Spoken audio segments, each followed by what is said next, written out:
라마 나요새 구원.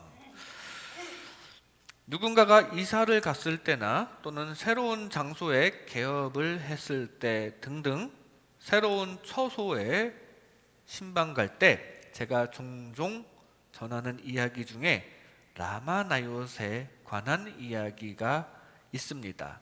왜냐하면 라마나요트 이야기는 장소를 기반으로 한 성령님의 역사가 드러나는 장면이기 때문입니다. 사무엘의 고향인 라마나요새는 예로부터 성령이 충만했던 것으로 보이고요. 그 성령님이 가득한 그곳에는 심지어 악한 마음을 품고 들어간 사울까지 예언이라는 것을 하게 되는 좀 우스꽝스러운 스토리를 통해 오늘 그곳에 임하시는 강한 성령님이 위대하시다, 성령님의 위대함이 드러나는 이야기를 나누고자 합니다. 성경 전반에 흐르는 하나님의 구원의 손길은 역시 다윗에게도 뻗어 있습니다. 다윗은 지금 사울에게 죽임당할 뻔한 어려움을 겪고 있고요. 이제부터 다윗의 길고 긴 도망자의 여정이 시작됩니다. 다윗을 죽이려는 사울을 피해서 도망치는 게 성경에도 사무엘상으로 보면 오늘 19장부터 시작해서 사무엘상이 끝날 때까지 다윗이 도망치는 이야기가 계속 전개가 되어요. 길고 긴 그 도망자의 여정이 이제 시작되는 시점입니다. 그 시작부터 하나님께서 이렇게나 구원을 해 주시는구나 라는 것을 보여주는 에피소드가 바로 라마나요트 이야기입니다. 하나님께서는 다윗을 위해서 여전히 섭리하고 계셨고요. 눈동자처럼 지키시고 어려움에서 구해 주셨습니다. 그리고 성령님께서도 강한 영적인 작용으로 다윗을 구해 주셨습니다. 다윗은 그런 하나님을 늘 모시면서 앞으로도 늘 찬양하면서 지냈고요. 영접한 순간부터 영원히 내주하시는 하나님과 동행하고 있음을 봅니다. 이 시간 이런 말씀을 통해서 하나님의 구원의 은혜를 나눌 때 우리도 늘 하나님의 섭리와 성령님의 은혜 그리고 우리에게 내주하신 예수님의 사랑 가운데 감사함으로 구원길을 걸어가는 주님 나라 백성 되시기를 주님의 이름으로 축복합니다. 먼저 하나님의 섭리하심으로 구원하십니다. 하나님의 섭리하심으로 구원하십니다. 오늘 본문 18절 말씀에 다윗이 도피하여 라마로 가서 사무엘에게로 나아가서 사울이 자기에게 행한 일을 다 전하였고 다윗과 사무엘이 나요소로 가서 살았더라. 지금 급하게 예루살렘을 빠져나온 다윗은 제일 먼저 생각나는 게 사무엘이었던 것 같습니다. 급하게 자신을 죽이려는 사울을 피해서 도망치다시피 빠져나온 다윗, 제일 먼저 사무엘이 생각났어요. 그래서 곧장 사무엘이 있는 라마로 달려갑니다. 마침 사무엘도 다윗을 맞이할 준비가 되어 있었다는 사실입니다. 연락도 없이 불쑥 찾아간 건데 어디 출타라도 나간 상황이었으면 어쩔 뻔했어요. 못 만나는 겁니다. 그리고 사무엘이 있는 곳에 다윗이 거할 공간이 부족했을 수도 있어요. 그리고 그 마을 사람들이 경계를 했을 수도 있습니다. 지금 사울 왕이 공개 수배를 내려서 다윗 잡아라 하고 있는데 그래도 이 중앙 정부의 화살이 다윗을 향하고 있는데 그 마을 사람들이라고 불안하지 않겠습니까? 괜히 다윗을 숨겨줬다가 그 마을 전체가 또 피해를 입을 수도 있겠다라는 생각, 그런 생각을 할 수도 있었어요. 그래도 사무엘과 그 라마라는 동네는 충분히 다윗을 품을 수 있는 상태였다는 겁니다. 공간도 있었고 마음도 있었고 또 사무엘도 거기 있었고요. 그런 준비된 상태였다는 건데 이거 환경의 도움입니다. 다윗 입장에서 보면은 환경의 도움이 다윗을 도와준 거예요. 그리고 그 환경의 도움은 우리 주님께서 이끌어 주신다는 사실입니다. 그래서 다윗은 일단은 살아날 수가 있었어요. 이렇게 구원은 하나님의 섭리하심으로 이루어진다는 사실입니다. 하나님께서 구원하시면 구원받는 거고 하나님께서 구원 안 하시면 곤란해지는 거예요. 다윗은 하나님께서 도와주시고 있는 중입니다. 구원은 절대적인 하나님의 행동이기 때문입니다. 여러분에게도 이 절대적인 구원의 손길을 뻗어주신 하나님께 감사하시기 바랍니다. 환경에 도움이 있는데 하나님께서 다 섭리하신 거거든요. 하나님께서는 미갈을 통해서도 다윗을 도우셨어요. 앞에 있는 내용을 보면 다윗의 아내 미갈이 다윗의 탈출을 돕는 장면이 쭉 나옵니다. 심지어 사울의 딸이었거든요. 미갈은 사울의 딸인데 사울의 딸이었던 미갈이 완전히 다윗 편이 되어서 사울과 사울의 전령들을 따돌리고 성 밖으로 다윗을 달아내려 주었습니다. 도망치게 도와준 거예요. 지난 시간에 얘기했던 라합이 여리고성 밖으로 이스라엘 정탐꾼들을 탈출시켜 준 것과 같은 방식입니다. 성 밖으로 줄을 내려서 탈출하도록 도와준 거예요. 사람들에게 조금 약간 속임수를 써서 따돌려준 것도 닮았고요. 라합이 이스라엘 정탐꾼들을 탈출시켜준 거, 미갈이 다윗을 탈출시켜준 거 비슷합니다. 그런데 그렇게 미갈의 마음을 움직이신 것도 하나님이라는 사실입니다. 그리고 다윗이 살던 집이 성내의 가장 끄트머리에 있는 성벽에 붙어 있었던 것도 다윗의 탈출을 가능하게 했던 것입니다. 성 밖으로 탈출이 가능했던 거 하나님의 은혜로운 섭리예요. 그 집이 성 끄트머리에 있었기 때문에 바로 창밖이 성 밖이라서 나갈 수가 있었지, 집이 성 중앙에 있다면은 집에서 탈출하기가 쉽지 않았을 겁니다. 라합의 집도 마찬가지로 그런 위치에 있었죠. 하나님께서 그렇게 예비를 해 주셨다는 사실이에요. 구원은 하나님의 섭리에 의해 이루어진다는 사실을 기억하시기 바랍니다. 모세에게도 하나님의 놀라운 섭리가 계속해서 나타났죠. 모세가 태어날 무렵에 히브리인의 산하 제한 정책에 의해서 모세는 죽었어야 할 운명인데, 그래서 바구니에 아이를 담아서 나일강 위에서 어쩔 수 없이 떠나보내게 되는데, 아니 하필 그게 공주 앞으로 떠내려 갑니다. 그리고 또 하필 그 공주의 마음에 그 아이를 데려다가 키울 생각을 하게 됩니다. 이거 우리 아버지가 죽이라고 한 민족이었기 때문에 죽여야겠다가 아니고 내가 그래도 키워야겠다, 그 마음을 하나님께서 주셨다는 사실이에요. 게다가 그 아이를 공주 대신 키워줄 유모로서 이 모세의 친모가 발탁이 되는데, 이 세 가지 절묘한 일들이 다 맞아떨어졌는데 이거 다 하나님의 섭리라는 사실입니다. 그리고 거기에 이스라엘의 구원이 시작되었다는 사실입니다. 이스라엘 구원의 가장 중요한 모세가 이렇게 하나님의 섭리에 의해 보호하심을 받아서 이렇게 자라났고, 이스라엘의 구원이 거기서 시작되었다는 사실이에요. 구원은 하나님의 섭리에 의해 이루어진다는 사실을 기억하시기 바랍니다. 그래서 저와 여러분에게도 구원으로 섭리하심을 느끼고 늘 감사하시기 바랍니다. 다윗은 예기치 못한 상황에서 하루아침에 갑자기 불쑥 사무엘을 찾아간 것입니다. 마침 거기 사무엘이 있었기 망정이죠. 저도 며칠 전에 누군가를 불쑥 찾아갔던 일이 있습니다. 전해줄 게 있어서 간 거지만 옆 동네 교회를 그냥 슬쩍 들렀습니다. 그냥 살짝 이 물건만 갖다 놓고 가야지 하면서 그냥 불쑥 찾아갔는데, 그런데 목사님이 딱 계신 겁니다. 반갑게 맞아주시고 뜻밖의 짧은 대화도 나누게 되었는데요. 그런데 얘기 나누는 중에 왠지 모르게 감사와 기쁨이 느껴지고, 또 기분이 좀 다운되었었는데 다운되었던 기분도 풀리는 게 이 대화 하나님께서 준비해 주신 건가?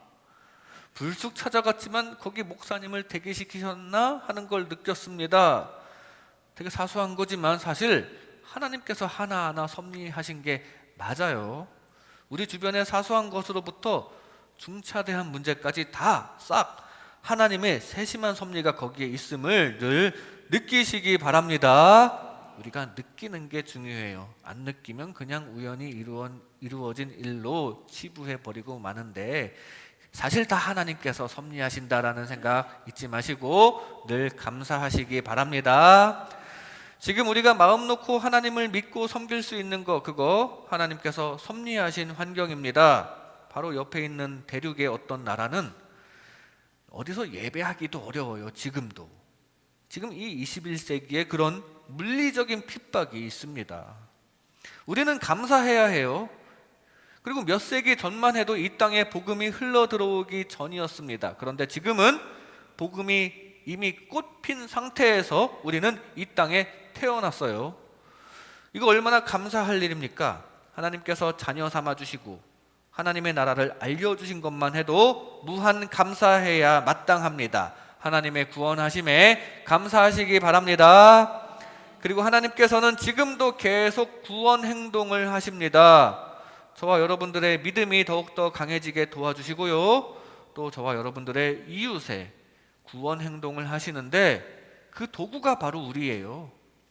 이 신앙생활 하기 좋은 환경에서 하나님 더 잘 만날 수 있게 전도로서 서로 좋은 영향을 끼쳐야 마땅합니다.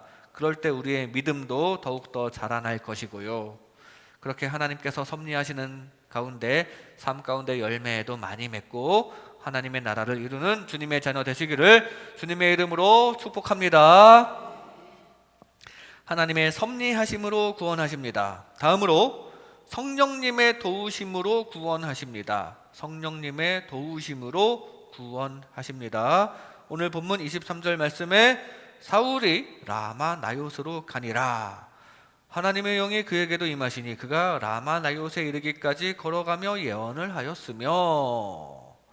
아니나 다를까 사울이 다윗을 바로 따라왔습니다. 죽이려고 따라온 거예요. 그런데 이 땅은 성령이 충만한 땅이었나 봅니다. 라마가 도시 이름이면 나얏은 동네 이름입니다. 군산시 나운동처럼 당시 사무엘이 살던 도시가 라마이고 그 안에 사무엘의 제자들이 훈련받고 있는 선지 동산이 있는 곳이 나얏이에요. 오늘날로 치면 신학교가 있는 곳이라고 생각하면 됩니다. 그리고 그냥 한국의 도시 같은 곳에 신학대학교가 하나 딱 있는 그런 정도가 아니라, 예를 들어서 영국의 옥스포드에 가보면, 전 안 가봤지만 가보면 조그만 도시에 칼리지라는 이런 대학교 건물이 군데군데 산재하고 있어요. 잔뜩 도시 전체에 퍼져 있고, 그래서 그 도시 전체가 옥스포드 대학의 분위기가 나는 그런 대학 도시입니다. 그런 분위기, 그런 식으로 되어 있는 걸, 그런 걸 상상해 보면 됩니다. 지금 이 라마나얏은 마을 전반적으로 다 성령 충만의 분위기가 쫙 깔린 동네라는 사실이에요. 그 성령님께서 심지어 악한 마음을 품고 사람을 죽이려고 그곳에 발을 들인 사울까지, 그 성령 충만한 땅에서 그 성령님께서 그 악한 사울의 마음까지 장악하십니다. 이거 성령님께서 다윗을 보호하신 거예요.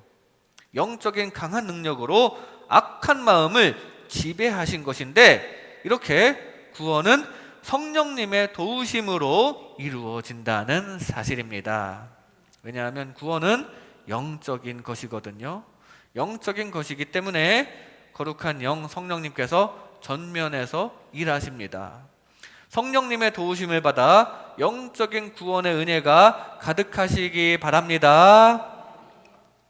사실 사울이 악한 사람이 된 것도 악한 영에 의해서 그렇게 된 것입니다.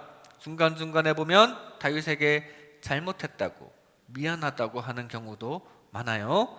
그러나 사울은 이미 악령의 지배가 되었습니다. 그게 언제부터냐면 사무엘상 16장 14절에 여호와의 영이 사울에게서 떠나고 여호와께서 부리시는 악령이 그를 번뇌하게 한지라. 그래서 처음에는 다윗의 수금을 통해서 치유받기도 하고 블레셋의 골리앗을 다윗이 상대하도록 갑옷도 빌려주고 또 직접 입혀주고 훈훈한 관계였어요, 다윗과. 그런데 다윗이 골리앗을 이기고 그래서 인기가 높아지니까 질투심이 생깁니다. 그때 그 질투심을 틈타서 악한 영이 그 찬스를 놓치지 않고 사울을 완전히 장악해 버립니다. 그래서 18장 10절에 그 이튿날, 바로 다윗이 골리앗을 이긴 그 이튿날 하나님께서 부리시는 악령이 사울에게 힘있게 내리매. 잘 보면 하나님께서 부리시는 악령이라고 합니다. 하나님께서 부리시는 악령. 악령은 하나님의 대적 아닌가요? 어떻게 하나님께서 성령과 악령 둘 다 부리시는 거죠? 사실은 둘 다 하나님과 한 패인가요? 악령도 하나님과 한 편인가요? 사실은 뭐냐면 처음 사탄은 이 하나님의 뜻과는 달리 하나님을 배신한 천사, 원래 천사였는데 하나님을 배신한 천사가 사탄이 되었다고 합니다. 우리가 흔히 루시퍼라고도 하는데, 그 하나님을 배신한 천사가 제 아무리 세상을 장악한다고 해도 결국은 천사거든요. 결국은 세상에서 가장 크신 하나님의 손아귀 안에 있습니다. 그래서 사탄도 결국 최후에는 심판받아 없어질 것이고요, 하나님께서 부리실 수가 있는 하나님보다 하위의 존재입니다. 그런데 하나님을 배신하고 악한 사탄이 된 김에 하나님께서는 연단의 도구, 시험의 도구, 그리고 징계의 도구로 사탄을 이용하시는 겁니다. 그렇게 이해하면 돼요. 그걸 통해서 우리 인간들과의 사랑 관계를 더 잘 이루시기 위해서 그러신 거예요. 그럼에도 불구하고 우리가 하나님 편에 있어야지 그게 진정한 사랑이 되니까 그 사랑의 완성을 도모하신 겁니다. 사탄은 거기에 지금 이용당하고 있는 거예요. 그런데 우리가 거기에 이용당하면 안 됩니다. 이용당하는 사탄에 의해 신앙이 무너지지 말고 오히려 진짜 하나님 편인 성령님의 도우심에 의해 믿음이 더욱더 커지시기 바랍니다. 사울이 처음에는 하나님을 잘 섬겼다가 욕심 때문에 넘어졌어요. 거기에 실망하신 하나님께서 악령을 풀어주시사 사울에게 벌을 주시는 겁니다. 그러나 그마저도 하나님 편인 성령님의 힘이 더 강하기 때문에 지금 이 라마 나요트에서는 악령이 꼼짝도 못하고 있는 거예요. 그리고 사울은 거기서 그렇게 성령님을 체험했으면 성령님을 더 의지했어야지. 성령님을 체험했으면서도 그 성령님을 의지하지 않았던 것 같습니다. 성령을 체험했을 때보다 악령을 체험했을 때의 그 욕심이 더 컸던 것 같아요. 성령님께서 주시는 믿음으로 구원을 얻어야 하는데 그러지 않았던 게 아쉬울 따름입니다. 우리는 욕심에 의해서 끝내 무너지지 말고 악령보다 강하신 성령님을 의지하여 주님의 구원을 얻으시기 바랍니다. 선지자가 와도 성령이 도와줘도 우리가 그 성령님을 의지해야 해요. 성령님의 도우심을 받아들여야 합니다. 아무리 우리가 복음을 들어도 안 믿는 사람은 못 믿습니다. 그래서 나와 주변 이웃의 믿음을 위해 성령님이 꼭 필요하고요, 그 성령님을 의지하는 게 필요합니다. 예수님께서 비유로 말씀하신 부자와 나사로의 이야기 속으로 들어가 보면 부자가 이제 자기는 틀렸다라는 걸 절감하고 형제들이라도 살리고 싶어서 이렇게 이야기합니다. 그러면 나사로를 저희 형제들에게라도 보내주셔서 믿음을 갖게 해주세요. 그랬더니 예수님께서 이미 모세와 선지자들을 통한 복음이 전파되었으니 그들이 믿어야 한다. 그들이 믿어야 한다는 거예요. 그걸 안 믿을 거면 나사로를 보내줘도 안 믿을 거다. 중요한 건 당사자에게 믿음이 주어져야 한다는 말씀입니다. 성령님을 의지하는 마음이 필요하다는 말씀입니다. 성령님께서 도와주셔야 가능한 거예요. 그리고 성령님을 의지해야 합니다. 늘 자기 자신의 믿음과 또 가족과 이웃의 믿음을 위해 성령님 함께 하시기를 기도하시기 바랍니다. 우리에게도 세상의 악령이 큰 영향을 끼치고 있습니다. 툭하면 미워하는 마음이 생기고 또 욕심을 부리느라 조금씩 죄와 가까워지기도 하는 삶을 살고 있습니다. 그런데 그건 어느 정도 우리 하나님께서도 허용하신 일이에요. 왜냐하면 이 세상은 이미 죄로 오염되었기 때문에 어쩔 수 없기 때문입니다. 오염되지 않은 깨끗한 하나님의 나라에 도착할 때까지 우리는 악령의 영향을 받게 됩니다. 그러나 결국은 성령님께서 여러분들을 깨끗게 하실 줄로 믿습니다. 그러므로 사울처럼 끝까지 욕심만 따라다니다가 결국 악령과 함께 비참한 결과를 초래하지 말고 성령님을 환영하고 모시기를 바랍니다. 성령님, 오늘도 저와 함께 하소서. 악한 마음을 없애주시고 삶의 기쁨을 주시옵소서. 기도하시고 하나님의 영 성령님을 받아들여 믿음 충만한 가운데 악을 극복하고 하나님의 구원의 선물을 받아 누리는 저와 여러분 되시기를 주님의 이름으로 축복합니다. 성령님의 도우심으로 구원하십니다. 마지막으로 영접할 때 내주하심으로 구원하십니다. 영접할 때 내주하심으로 구원하십니다. 그러므로 영접을 해야 돼요. 24절 말씀에 그가 또 그의 옷을 벗고 사무엘 앞에서 예언을 하며 하루 밤낮을 벗은 몸으로 누웠더라. 그러므로 속담에 이르기를 사울도 선지자 중에 있느냐 하니라. 지금 여기서 속담을 얘기한다는 것은 지금 이 성경, 이 일련의 사건이 있은 후대에 이 성경 말씀이 기록된 것으로 볼 수 있습니다. 이 속담 얘기는 후대의 해석을 통해 삽입된 이야기예요. 왜냐하면 속담이라는 건 만들어질 세월이 필요하거든요. 사무엘이 라마 나요셋에서 누워서 예언하자마자 바로 그날 저녁에 속담이 만들어지지는 않았을 겁니다. 사울도 선지자 중에 있느냐? 이 말은 사울은 선지자가 아니다라는 얘긴데, 그래서 평상시의 태도와 전혀 다른 모습을 빗대는 속담이 만들어지게 된 것입니다. 이 말은 즉 사울은 이렇게 성령 충만함을 받고서 변화하지 않았다는 걸 뜻해요.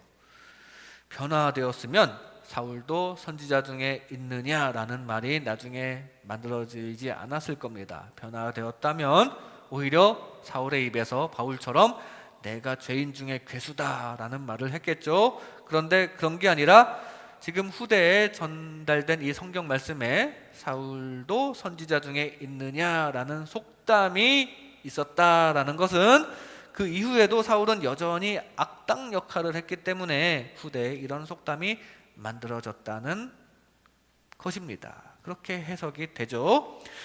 무슨 말씀입니까? 사울은 주님을 영접하지 않았고요. 주님을 영접해야 한다는 말씀입니다. 성령님이 아무리 임하셔도 그 은혜를 받아들여야 한다는 사실이에요. 우리에게 주어진 은혜, 예수님의 십자가 은혜를 결국은 받아들여야 구원이 임한다는 사실입니다. 십자가 은혜를 잘 받아들이고 예수님을 영접하여 영원히 내주하시는 주님의 구원의 은혜 가운데 거하시기 바랍니다. 하나님께서 이스라엘을 구원하실 때에도 백성들 가운데 거하시면서 내주하시면서 그러면서 구원의 길을 가도록 은혜를 주신 것입니다. 그래서 백성들에게 죄로 더럽히지 않고 우상 숭배하지 말라, 그걸 계속 요청하신 거예요. 그래야 하나님께서 거하시면서 내주하실 수 있으니까요. 그 하나님을 우리도 영접함으로 성령님의 도움받아 깨끗해지면서 영원히 내주하시는 하나님께서 이루시는 구원의 은혜 가운데 거하시기 바랍니다. 사울에게 성령님의 이 위대하심을 보여줬으면 그때라도 성령님을 받아들이고 영접했어야죠. 하나님께서 다윗을 보호하고 계신다는 것을 깨달았어야죠. 그 다음에 또 그곳을 도망친 다윗이 이제 요나단을 통해서 사울의 의중을 살피는데, 아니나 다를까 사울은 자기 아들인 요나단에게까지 창을 던져서 죽이려고 합니다. 요나단도 다윗 편을 들었다고 막 화를 내고 죽이려고 해요. 자기 아들인데. 사울은 오직 다윗을 죽이는 것만을 위해서 태어난 사람인 것 같습니다. 다윗을 죽이기 위해서 자기 딸 미갈에게도 화를 내고 자기 아들도 죽이려고 하고, 어떻게 자기 자식들 죽이려고까지 하면서 다윗을 미워할 수가 있죠? 이거 악한 영에게 사로잡혀서 이 지경이 된 것입니다. 욕심으로 시작한 것이 하나님께도 버림받고 딸도 버리고 아들도 버리고 성령 체험을 해도 깨닫지 못하고, 그렇게 되지 말고 우리는 성령님을 받아들이고 영접하며 하나님께서 내주하시는 주님의 백성이 되시기를 바랍니다. 반면에 다윗은 늘 하나님을 모셨죠. 다윗은 늘 내주하시는 하나님을 모시면서 살아갔습니다. 그리고 피난처이신 하나님 안에 계속 거했습니다. 힘든 일이 있을 때는 무조건 하나님을 찾았습니다. 정신없는 와중에도 시편을 남기면서 찬양하였죠. 그리고 좋은 일이 있을 때에도 하나님을 찾았고요. 또 아무 일 없을 때에도, 태평성대할 때에도 하나님을 찬양하는 전천후 신앙을 다윗은 보였는데, 이게 하나님을 제대로 영접하고 모신 신앙인의 모습입니다. 하나님께서 내주하신 그런 모습이에요. 그러니까 영접한 이후로 영원히 내주하신 하나님, 영원히 좋을 때나 나쁠 때나 아무 일 없을 때나 내주하신 하나님과 동행하는 모범적인 하나님의 사람이 된 것입니다. 여러분들도 영원히 내주하시는 주님과 동행하며 늘 감사함으로 주님의 은혜에 따라 구원길을 걸어가는 주님 나라 백성 되시기를 바랍니다. 나는 포도나무요 너희는 가지라. 그가 내 안에 내가 그 안에 거하면 열매를 많이 맺는다고 하셨습니다. 늘 하나님을 모시고 또 피난처이신 하나님께 피하여 열매를 많이 맺으시기 바랍니다. 우리를 위해 십자가에서 구원의 은혜를 내려주신 예수님을 영접하여 그분께서 우리 안에 영원히 살아계시도록, 우리의 삶을 영원히 주관하시도록 삶의 중심을 예수님께 내어드리는 진짜 크리스찬이 되시기를 바랍니다. 우리 중심을 예수님께 내어드려야 해요.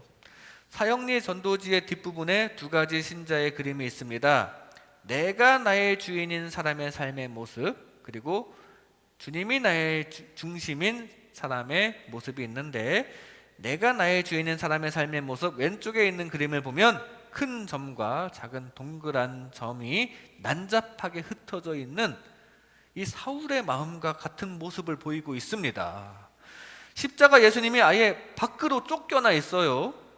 성령을 체험해도 받아들이지 않으면 이런 모습이 됩니다. 그런데 오른쪽에 있는 그림, 예수 그리스도가 나의 주인인 사람의 삶의 모습을 보면 예수 십자가가 내 마음 중심에 딱 있고 주변에 동그란 점들이 아주 질서 있게 도열하고 있죠. 여러분은 어떤 사람입니까? 내 욕심, 내 야망, 내 감정이 무엇보다 중요합니까? 아니면 예수님이 더 중요합니까? 내 욕심과 야망과 감정도 무시하면 안 되지만 그것도 중요한 거지만, 그것보다 예수님을 조금 더 중요하게 여기는 게 필요합니다. 진짜 중심에는 예수님을 딱 모시고 그 주변에 내 욕심과 야망과 감정을 적절하게 안배하여 결국 중심에 계신 주님께서 주시는 축복과 열매를 많이 맺는 주님의 자녀 되시기를 주님의 이름으로 축복합니다. 이 시간 라마 나요새 구원이라는 제목으로 하나님의 은혜를 나눴습니다. 하나님의 섭리하심으로 구원하십니다. 하나님의 은혜에 감사하는 가운데, 삶 가운데 열매 맺으시기 바랍니다. 성령님의 도우심으로 구원하십니다. 성령님의 도우심을 기도로 간구하여 악을 극복하시기 바랍니다.